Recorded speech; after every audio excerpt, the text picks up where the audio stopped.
Hello guys. तो आज हम एनालिसिस करने जा रहे हैं निफ्टी और बैंक निफ्टी को, और साथ में तीन चार इंट्राडे स्टॉक भी देना चाहूँगा लास्ट के अंदर। तो स्टार्ट करते हैं निफ्टी के साथ, और 15 मिनट में हमने निफ्टी खोला हुआ है। तो मार्केट हम बता दो कि एक ये ट्रेंड लाइन थी जो मार्केट 15,800 के लेवल से तीन चार बार फॉलो करते आ रहा है। एक यहाँ पे, सेकंड यहाँ पे, थर्ड यहाँ पे, और फोर्थ टाइम यहाँ पे। फिफ्थ टाइम में ये कल के दिन यहाँ पे फ्राइडे को ब्रेक कर दिया, और ब्रेक करने के बाद एक रिटेस्ट भी कर चुका है। और तो यहाँ से एक सेलिंग फॉलो थ्रू भी हो सकते हैं, या मार्केट यहाँ से अपसाइड भी जा सकता है। अगर मार्केट कल के दिन, मंडे के दिन पे इसी रेंज के अंदर खुल गया, इसी रेंज के अंदर खुलने के बाद वापस से अपसाइड ब्रेकआउट दे रहा है, हम एक छोटा सा एसएल रखने के बाद एंट्री लेंगे, और यहाँ तक का टारगेट लेंगे जो कि लेवल है 16,324 का, जो कि 30 से 40 रुपये एसएल रखने के बाद एक 1:2 का टारगेट लेंगे। क्योंकि मार्केट ओवर स्ट्रेच है तो बाइंग साइड में हम बड़ा टारगेट के साइड में जाएंगे। और अगर यहाँ पे हमें एक सेलिंग कैंडल मिल जाती है इस लेवल के ऊपर, तो हमें एक यहाँ पे सेलिंग कैंडल मिल गई, तो हम यहाँ पे इस स्विंग का पहला टारगेट लेंगे। और अगर इसको भी ब्रेक कर दे रहा है, मार्केट में प्रेशर अगर सेलिंग का ज़्यादा है, तो मार्केट इस लेवल तक आ सकता है। अगर ये लेवल ब्रेक हुआ तो सेकंड टारगेट हमारा 16,058 का रहेगा। ये दो टारगेट्स कल के लिए है। और अगर फर्स्ट हाफ में ये मार्केट इतना मोमेंटम कर देता है तो यहाँ पे एग्जिट कर देना। और अगर मार्केट थोड़ा सा सेकेंड हाफ में, या एक साइडवेज, मार्केट जब सेकेंड हाफ में एक मूव देता है तो बड़ा सेलिंग मूव देता है, जैसे इस टाइप का ये सेकेंड हाफ में आया था, इतना बड़ा सेलिंग दे दिया। तो मार्केट फर्स्ट हाफ में दे रहा है तो छोटे मूव पकड़ना। अगर सेकेंड हाफ में दे रहा है, यहाँ कहीं साइडवेज हो जा रहा है और फिर आपको सेलिंग दे रहा है, इस स्विंग के नीचे मिल रही है, या एंट्री लेना और यहाँ तक का टारगेट लेना 16,000 तक सेकेंड हाफ में एंट्री देने के बाद। फर्स्ट हाफ में आपको मैंने बता दिया है, अप साइड के लिए भी बता दिया। और गैप अप और गैप डाउन में क्या करना है। गैप अप में अगर मार्केट बहुत बड़ा गैप अप खुला है, यहाँ कहीं अवॉइड करना कल ट्रेड करना। अगर सेलिंग की एंट्री मिलती है प्राइस एक्शन के लेवल पे कोई, तो सेल कर सकते हो। बाइंग साइड के लिए टोटली अवॉइड करना। और अगर अपसाइड के लिए, अगर गैप डाउन खुल जाता है, यहाँ कहीं गैप डाउन खुल जाता है, एक ग्रीन छोटी सी कैंडल मिलती है, एंट्री लेना। एक ग्रीन कैंडल मिलती है, यहाँ पे एंट्री लेना, यहाँ डी आई तक एग्जिट कर देना, छोटा टारगेट, और फिर पूरे दिन मार्केट साइडवेज रह सकता है।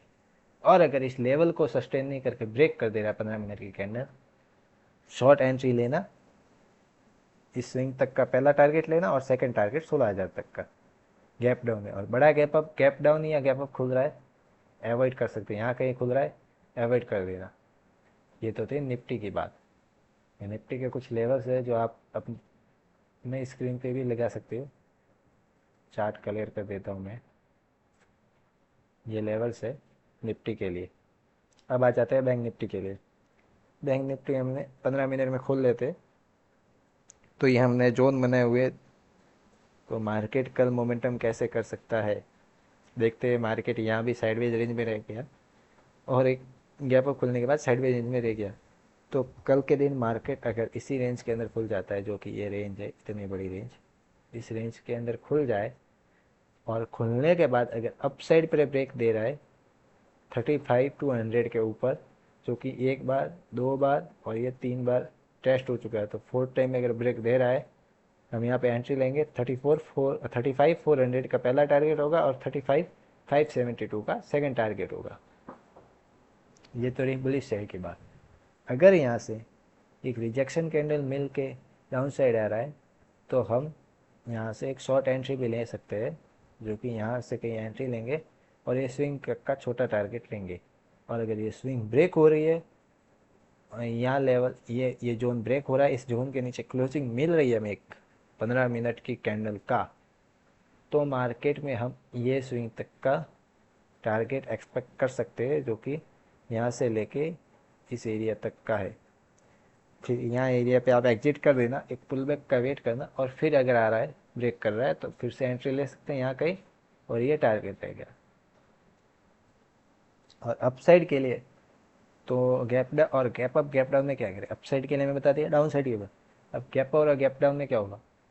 अगर मार्केट यहाँ कहीं खुल जा रहा है पहले 15 मिनट की रेड कैंडल दिख रही है, उसके नीचे आ रहा है, शॉर्ट करना, छोटा टारगेट लेना गैप फिल का और एग्जिट कर देना। फिर प्राइस एक्शन का वेट करके किस तरफ जा रहा है उस हिसाब से ट्रेड करना। और अपसाइड जा रहा है गैप को खुलने के बाद टोटली अवॉइड करना। और अगर गैप डाउन खुल जा रहा है, मार्केट गैप डाउन खुल गया, यहाँ कहीं खुल गया, यहाँ पे था, यहाँ यहाँ इस रेंज के अंदर के आसपास खुल गया, 15 मिनट की कैंडल यहाँ के नीचे वेट करना। अगर रेड क्लियरिश कैंडल मिल जाती है जोन के नीचे क्लोजिंग हुई हुई, यहाँ पे शॉर्ट करना और ये स्विंग तक का पहला टारगेट लेना। और अगर इसको भी ब्रेक कर दे रहा है तो सेकंड टारगेट 34,400 तक का, ये दो टारगेट है गैप फिल तक का। और अगर ये सेलिंग सेकंड हाफ में यहाँ ये स्विंग ब्रेक कर रहा है, आप सीधा टारगेट ये ले सकते हो। क्यों? सेकंड हाफ में जब मार्केट आता है तो एक अच्छी सेलिंग मोमेंटम देता है विदाउट अ पुल बैक। अगर सुबह सुबह सेलिंग आती है तो मार्केट वॉलेटाइल होता है, अपसाइड भी जा सकता है या एक पुल बैक लेते लेते आता है। और जब ऐसे कोई साइडवेज हो जाएगा मार्केट या कोई ऐसे अप जाएगा, फिर यहाँ से जब सेलिंग आती है तो एक ऐसा शार्प मोमेंटम आता है। तो देखते हैं कल के लिए मार्केट कैसा रहता है। अगर मार्केट गैप डाउन या गैप अप खुलेगा और उसकी क्या स्ट्रेटजी रहती है वो अपने मैं स्टोरी पे अपडेट करते रहता हूँ। तो आप मुझे इंस्टा पे भी फॉलो कर सकते हैं, वहाँ पे मैं स्टोरी अपडेट करते रहता हूँ लाइव मार्केट की। अब आ जाते हैं टीसीएस की तरफ। टीसीएस में अगर मार्केट लेवल्स को बिता दे रहा हूँ, एक पोलिंग फ्लैग जैसा पैटर्न बना था, उसका ब्रेकआउट हुआ, रिटेस्ट दिया। अब रिटेस्ट देने के बाद अगर अपसाइड के लिए ये जोन ब्रेक कर दे रहा है, ये जोन के ऊपर क्लोजिंग दे रहा है, 3273 के ऊपर क्लोजिंग दे रहा है, तो पहला टारगेट बनेगा 3300 का, सेकंड टारगेट बनेगा 3317 का और थर्ड टारगेट बनेगा 33330, 3330, 000 का, सॉरी गलत प्रोनाउंस होने के लिए। अब एच की तरफ आ जाते हैं। एच में एक अच्छा सा लेवल ब्रेकआउट दिया, एक बार, दो बार, थर्ड तरफ, फोर्थ टाइम, फिफ्थ टाइम में ब्रेक देने के बाद एक बाइंग अच्छा सा मोमेंटम आने के बाद एक डाउन साइड की तरफ आ रहा है। तो हम इसमें कैसे एंट्री लेंगे? अगर मार्केट इसी रेंज के अंदर खुल जाए, खुलने के बाद अगर डाउन साइड एक मोमेंटम दे रहा है इस लेवल के नीचे, 1395 के नीचे ब्रेक कर रहा है, तो पहला टारगेट बनेगा 31380 तक का, जो कि ये टारगेट है एक रिटेस्ट लेवल तक का, क्योंकि मार्केट रिटेस्ट लेने आ सकता है, जैसे बैंक निफ्टी में बोला मैंने। और अगर मार्केट इस लेवल पे एक 1400 के ऊपर एक 15 मिनट की बुलिश कैंडल क्लोजिंग दे रहा है, तो एंट्री लेने के बाद हम पहला टारगेट 1420 तक का ले सकते हैं इंट्राडे लेवल पे। अब आ जाते हैं रिलायंस की तरफ। रिलायंस थोड़ी रिस्की एंट्री है, तो आप एच और टीसीएस में ट्राई करिए। अगर उसमें एंट्री नहीं मिलती है तो आप रिलायंस में आ सकते हैं। रिलायंस में एक शार्प सेलिंग के बाद ये एक क्रूड ऑयल में भारी गिरावट के बाद इसमें भी एक गिरावट आई थी। तो इस गिरावट के बाद एक सपोर्ट एरिया पे एक साइडवेज हो रहा है और एक डिसेंडिंग ट्राइंगल पैटर्न बन रहा है। मार्केट स्लो एंड स्टेडी नीचे के नीचे स्विंग बनाते जा रहा है, पर इसका लो मेंटेन है।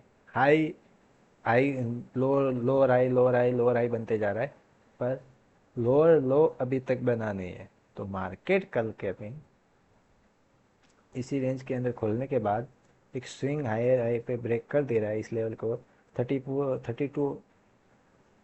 2400 के ऊपर अगर ब्रेक दे रहा है तो 2432 का लेवल होगा, जो कि यहाँ से यहाँ तक का है, 1% के आसपास का टारगेट है, जो कि अच्छा टारगेट मिल सकता है। और फिर आ जाते हैं महिंद्रा एंड महिंद्रा। महिंद्रा एंड महिंद्रा में स्विंग ट्रेडिंग है, जो कि रिस्क रिवॉर्ड दे रहा है 5.78 का। कैसे? तो बता दे रहा हूँ।